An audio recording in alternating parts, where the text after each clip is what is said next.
Desde os primórdios da criação, quando o Altíssimo estendeu os céus e lançou os fundamentos da terra, havia no plano divino um espaço reservado para manifestar não apenas o poder criador, mas também a intenção de relacionamento íntimo com o ser humano. Entre rios, colinas suaves e a mais esplêndida vegetação que os olhos poderiam contemplar, o Senhor estabeleceu o Jardim do Éden, um lugar de harmonia perfeita, onde céu e terra pareciam se unir em um cântico de louvor.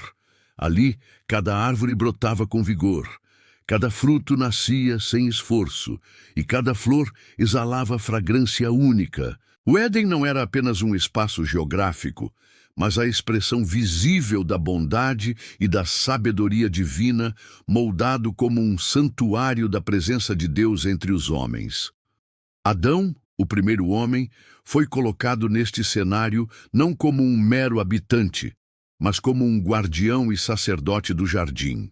Recebeu do Criador a responsabilidade de cultivar e guardar o Éden, e esta incumbência trazia consigo a dignidade de participar do propósito eterno de Deus.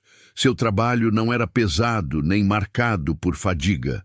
Ao contrário, cada ato de cuidado, cada olhar atento sobre as árvores, os animais e as águas cristalinas, era parte de uma liturgia silenciosa que devolvia ao Senhor honra e gratidão. Eva, formada do lado de Adão, não apenas complementava sua existência, mas se tornava a expressão plena da comunhão humana, unida pelo vínculo do amor e da missão compartilhada.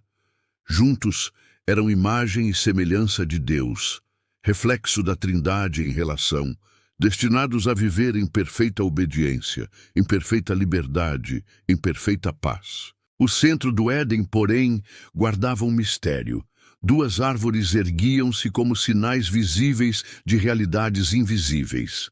A árvore da vida, exuberante, era símbolo da imortalidade e da participação contínua no sopro divino. Comer de seus frutos significava permanecer no ciclo da vida eterna, nutrida pela própria fonte que emanava de Deus. Ao lado dela, a árvore do conhecimento do bem e do mal se erguia como testemunha da liberdade humana. Não havia em sua natureza algo maligno, mas nela repousava a prova da confiança e da obediência. O mandamento era claro: de toda árvore do jardim comerás livremente, mas da árvore do conhecimento do bem e do mal não comerás, porque no dia em que dela comeres, certamente morrerás. Nesse limite estava o cerne da verdadeira liberdade, pois sem a possibilidade de escolha não haveria amor, e sem a confiança em Deus não haveria fé. A vida no Éden fluía em harmonia. Os rios que saíam do jardim banhavam a terra, levando fertilidade às regiões ao redor. Os animais, submetidos à autoridade de Adão, viviam em paz, e cada nome dado por ele revelava não apenas poder, mas compreensão profunda da criação. Havia no Éden uma liturgia contínua. O som das águas que corriam, o vento que balançava as folhas, os pássaros que cantavam ao amanhecer, tudo proclamava a glória do Criador. E, no entanto, mesmo em meio a tamanha plenitude, havia um enigma a ser desvendado, pois a história da humanidade ali ainda não havia enfrentado sua primeira prova. Entre os seres criados, existia um que se destacava pela astúcia: a serpente. Não era ainda vista com temor, mas com curiosidade, pois era bela e sagaz. A Escritura a descreve como o mais astuto de todos os animais do campo que o Senhor havia feito. Por trás dela, contudo, escondia-se uma intenção obscura, um espírito de rebelião que desde tempos imemoriais já havia ousado desafiar o trono divino. Este espírito encontrou na serpente o instrumento para sua voz. E foi por meio dela que a mentira pela primeira vez ousaria entrar na perfeição da criação. Eva, ao se aproximar da árvore proibida, foi interpelada pela serpente com palavras envoltas em sutileza. É verdade que Deus disse: não comereis de toda árvore do jardim? A pergunta não buscava apenas informação, mas semear dúvida. Eva respondeu, explicando o mandamento, mas acrescentando uma restrição que não havia sido dita: nem nele tocareis, revelando que já em seu coração havia uma sombra de incerteza. Foi então que a serpente ousou a primeira negação da verdade. Certamente não morrereis. O veneno estava lançado. A mentira não se apresentava como rebelião direta, mas como promessa de sabedoria, de autonomia, de um poder que parecia maior do que a obediência. No dia em que dele comerdes, se abrirão os vossos olhos e sereis como Deus, conhecendo o bem e o mal. Eis a essência da tentação, não um convite ao mal explícito, mas a promessa de ser igual ao Criador, de caminhar sem depender dele, de construir a própria verdade. A árvore, até então vista como limite, passou a ser desejada como fonte de poder. Eva a contemplou com novos olhos. O fruto parecia agradável, atraente ao paladar e desejável para dar entendimento. E assim, num ato de ruptura silenciosa, tomou do fruto e comeu. O gesto quebrou a harmonia cósmica, feriu o elo de confiança e rasgou a inocência do coração humano. Eva ofereceu também a Adão, e este, que havia recebido o mandamento diretamente do Senhor, não resistiu.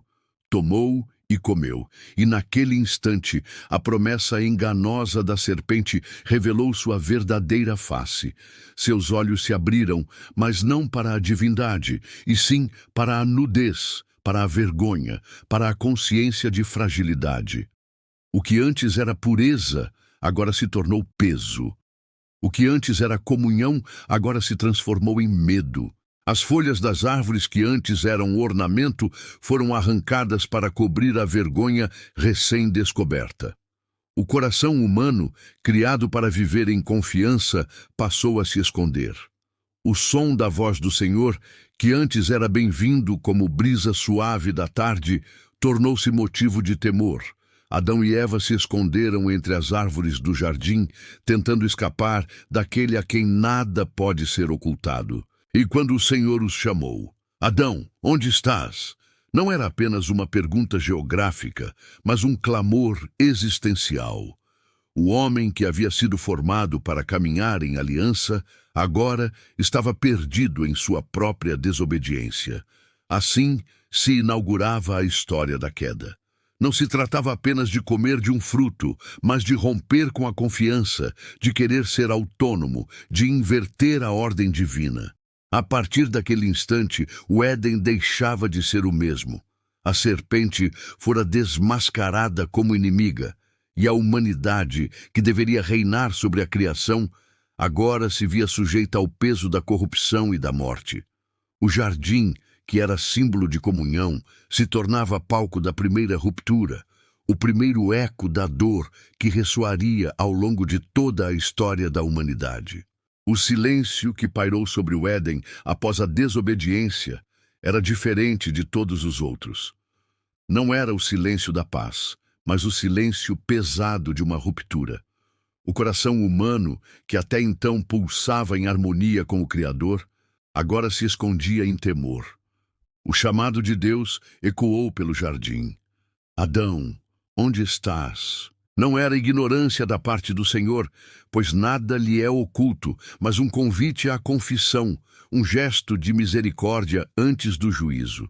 O homem, envergonhado, respondeu: Ouvi tua voz no jardim e temi, porque estava nu, e escondi-me.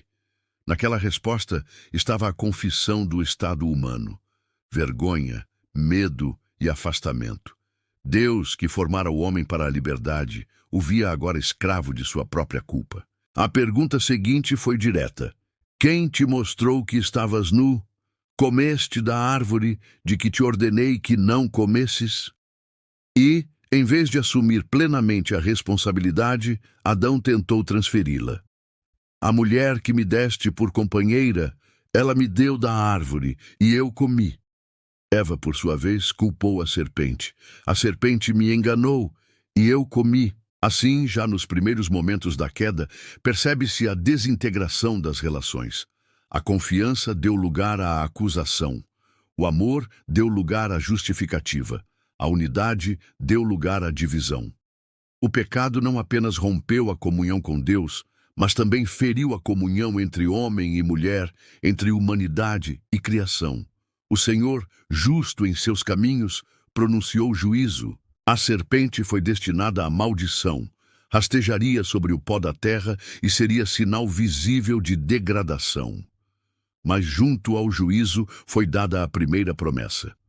Porei inimizade entre ti e a mulher, e entre a tua descendência e o seu descendente. Este te ferirá a cabeça e tu lhe ferirás o calcanhar.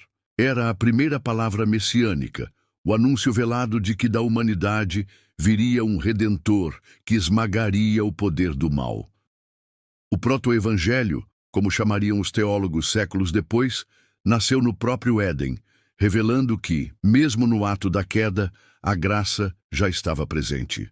A mulher, o Senhor declarou que a dor passaria a marcar sua maternidade e que sua relação com o marido seria tensionada por desejo e domínio. Ao homem, foi dito que a terra, antes fértil sem esforço, agora produziria espinhos e cardos, e que o suor do rosto seria a marca de sua sobrevivência.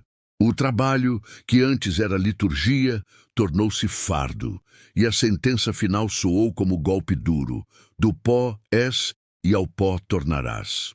A morte, até então desconhecida, entrava como realidade inescapável na história humana. O Éden, que deveria ser símbolo de eternidade, tornava-se lembrança de uma glória perdida. Mesmo em meio ao juízo, o Senhor revelou sua compaixão. Fez vestes de peles para Adão e Eva, cobrindo sua nudez. Este gesto simples apontava para uma verdade profunda. A vergonha humana não poderia ser coberta por folhas frágeis, mas pelo sacrifício de uma vida inocente. Era o prenúncio do sacrifício perfeito, do cordeiro que viria. O Éden estava prestes a ser fechado, mas não sem que fosse plantada a esperança da redenção. O momento da expulsão foi solene. O Senhor disse: eis que o homem se tornou como um de nós, conhecendo o bem e o mal. Agora, para que não estenda a mão e tome também da árvore da vida, e viva eternamente. E o expulsou do jardim. O acesso à árvore da vida foi vedado, e querubins com espada flamejante, que se movia em todas as direções, foram colocados para guardar o caminho. A imagem era dramática. Seres celestiais, portadores de glória, armados com fogo, erguidos como sentinelas à entrada do paraíso perdido. A humanidade, que deveria reinar, agora contemplava à distância o lugar que já não podia habitar. Adão e Eva saíram do Éden carregando em si a lembrança da perfeição e a dor da perda. Suas mãos, que haviam tocado os frutos da abundância, agora conheceriam o peso do trabalho árduo. Seus olhos, que haviam visto a beleza sem sombra, agora veriam o sofrimento e a morte. O mundo, ainda belo, estava manchado pela corrupção. O Éden, ainda existente, estava inacessível. A história humana, que poderia ter seguido em glória, agora seguiria em queda. Mas dentro desta queda estava semeada a promessa da restauração.